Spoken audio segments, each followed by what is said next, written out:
So hello everyone, this is lecture 34 for the classical physics. In the last lecture we were discussing about the time evolution of Hamiltonian in terms of the Poisson's bracket. Okay, so we have discussed a lot of questions based on the time evolution.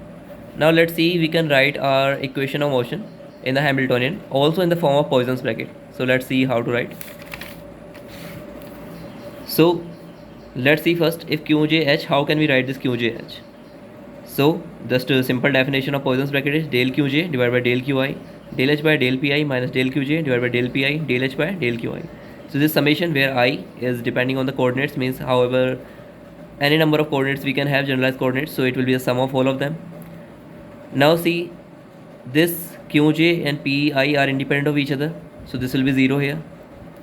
Now seeing this thing, this will give you some value only when j equal to I, otherwise this term will be 0 always. Okay, so when j equal to I, so I equal to j, so we will get 1 here, and here it will be del h by del pj. So when this I equal to j, we get this value as del h by del pj. And what is this term? So we already know from the Hamiltonian equation of motion that this is del h by del pj, nothing but qj dot. So this is our first equation. So this qjh can be defined as qj dot. So we can write our first equation in terms of Poisson's bracket. Now let's see for the second one, pjh. Now writing the same definition.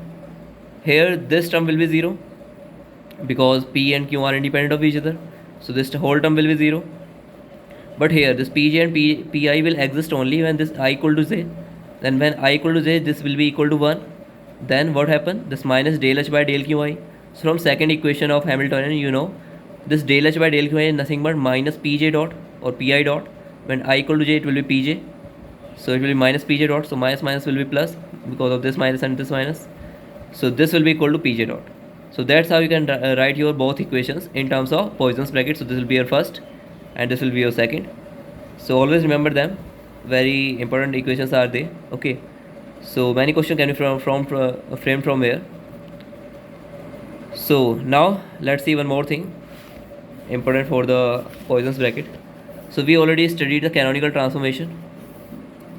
Now what is canonical transformation? It is to convert some old generalized coordinate to the new generalized coordinate system, that is capital QP from small qp. Okay, this is old, this is new.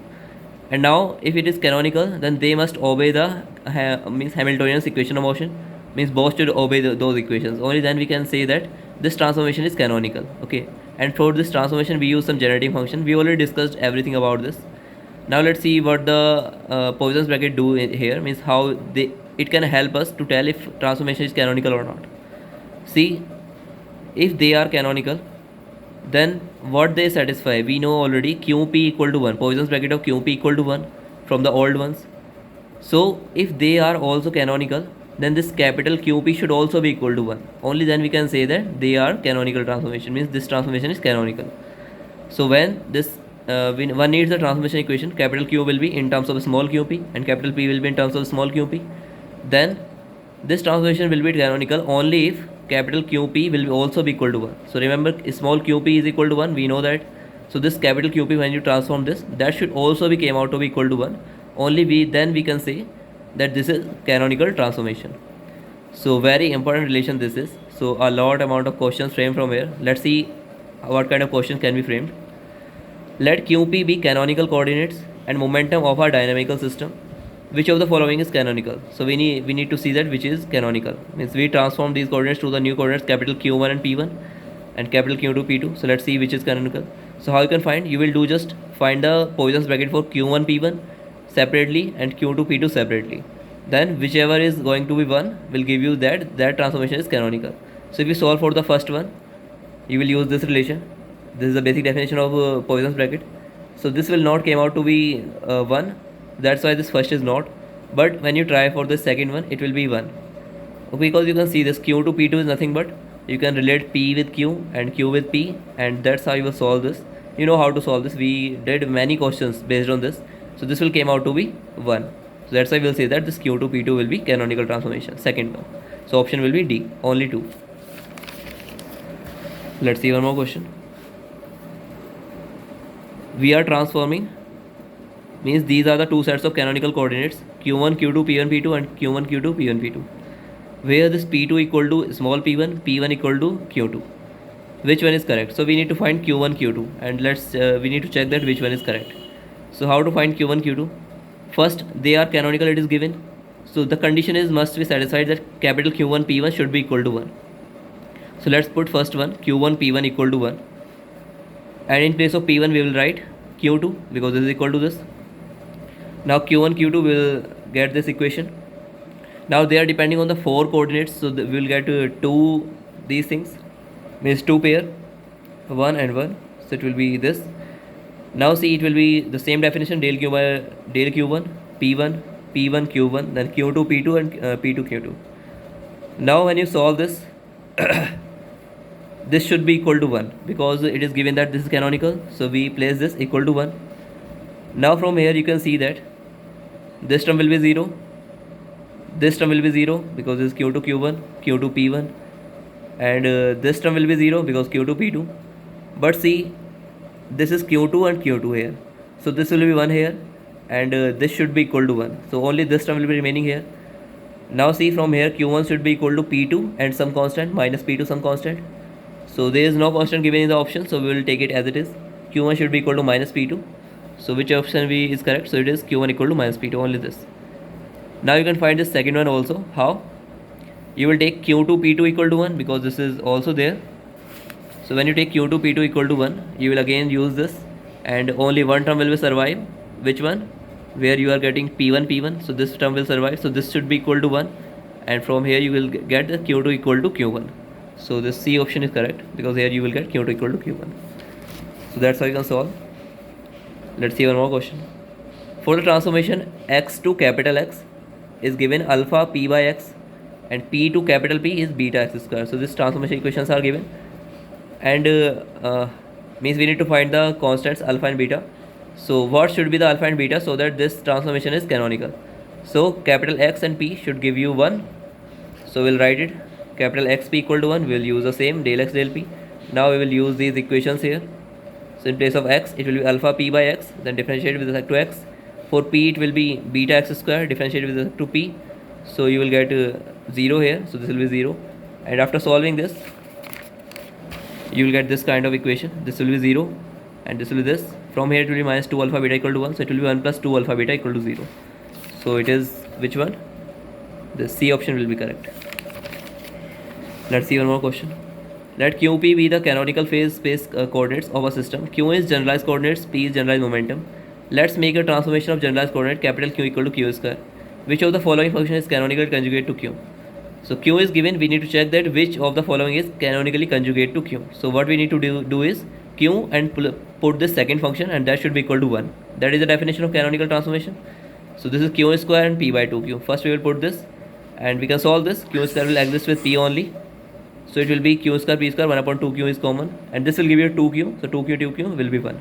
So this A option is correct. If you check for these 3 ones, this will not came out to be 1. You can check P by Q and Q square. So Q square P by Q will not give you that. It will give you 2. So that is not canonical. This is also not canonical. This is not canonical. So this is the correct option. You can check for all of them. They are not 1, but it's a good exercise for the Poisson's bracket. If QP is a canonical conjugate pair, then which of the following is not? So this is canonical pair, but we need to check that which one is not. So we need to check for each separately. So Q square PQ, it is like something like P by 2Q. So this is minus 1, it will be P by 2Q.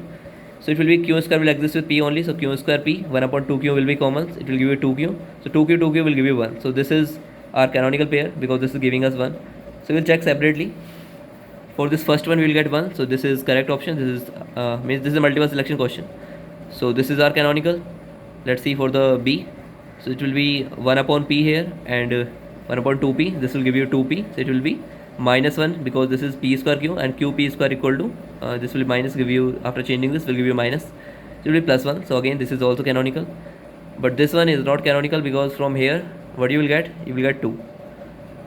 And this this is like you need to go with the basic definition here. So del Fp divided by del Q, del this divided by del P minus del Fp by del P, and this. So from here you will see that this Fp is not a function of Q, so this will be 0. So this whole term will be 0. Now from here you can see that this will be F dash P and minus minus will be plus, so f dash p multiply. Now this will be 1 upon f dash p, so this will cancel out, will give you 1. So this is also canonical.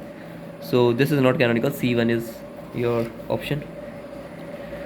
Consider the following transformation for a phase space QP to capital QP, where capital Q is given Q power A cos BP, capital P equal to Q raised to A sin BP.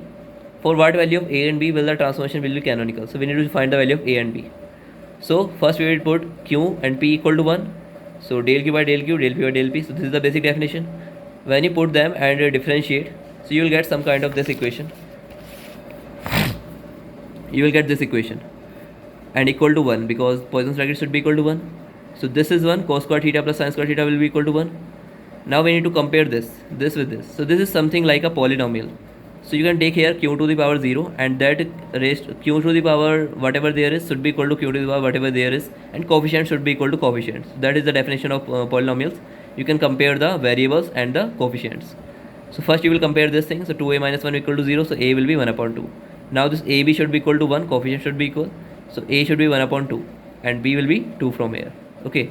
So a is 1 by 2. When you will put it here, so b will be a equal to 1, b will be 2. Let's see one more question. Let xp be the generalized coordinates and momentum of Hamiltonian system. If new variables capital xp are defined by this, capital X is this, capital P is this, x to the power alpha sine hyperbolic beta p and x to the power alpha cos hyperbolic beta p. Alpha, beta, gamma are constant and this transformation is canonical, so we need to find alpha, beta and gamma. So we'll do the same as we did here. So first we will write this xp and find the equation. When you do this, you will simplify that equation and you will get something like this. Means x to the power alpha plus gamma minus 1 in the outside, and in this inside bracket you will get this complete equation from here to here. This will be inside this bracket and equal to 1 because this is the condition, xp should be equal to 1. And here we can take x to the power 0. Then we will compare. Means, and here this coefficient 1 can be written in this form: cos hyperbolic square beta p minus sin hyperbolic square beta p. Why? As you know, in the trigonometry, when there is not hyperbolic function, you know sin square theta plus cos square theta equal to 1. So same condition is for the hyperbolic thing, but here comes the minus. Means in hyperbolic case, cos hyperbolic square theta minus sin hyperbolic square theta should be equal to 1. So here this identity is this in the hyperbolic case. So we, in place of 1 we will write this. So we'll compare this inside thing with this one and this x thing with this thing. So this alpha plus gamma minus 1 will be equal to 0 and this inside will be equal to this 1 and 1 can be written in this form.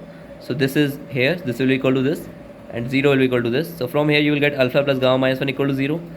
And now see here we can compare things with the cos hyperbolic square here and cos hyperbolic square here.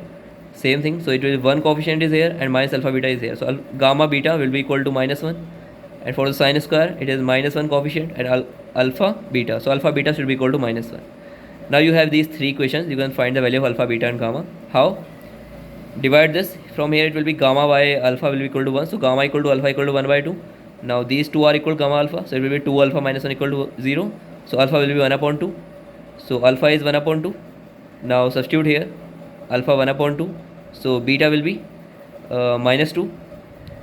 And same you can find the gamma also. So gamma is same as alpha, it is 1 by 2. So that's how you can solve this question. Let's see one last question for today. If transformation of two canonical coordinates are given, so transformation is given in terms of this: q is equal to this is some function of qp, small qp, p is given some function of qp, f2, and this transformation is canonical. We need to check or choose the correct statement. So statement 1 is Poisson bracket qp equal to 1, and second statement is Jacobian of transformation, this must be equal to 1. So these are the two statements. Now see, if this is canonical transformation, then this qp Poisson bracket of capital qp will be equal to 1. So we know this, so that's why this statement 1 is correct. We know this thing. We are doing many questions based on this. Now what is Jacobian? So Jacobian is written in this form. So what is this thing? So this can be written in this form. Means this is this determinant thing. If it is del qp, then it will be del q by del q by del p in the first row. Then del p by del q and del p by del p. This is second row. So after solving this determinant, you will get this thing. So this is equal to this. So in Jacobian, we define this is your Jacobian for this thing. So it is saying that this Jacobian for this is equal to 1. So let's check if this is equal to 1 or not. So this is determinant. So you will solve this del q by del q and del p by del p minus del q by del p by del q. So this is again the Poisson's bracket qp, and we know that this is equal to 1 from the first statement. So we will say that this second statement is also correct. So option will be C. Both 1 and 2 are correct. So that's all for today. Thank you everyone.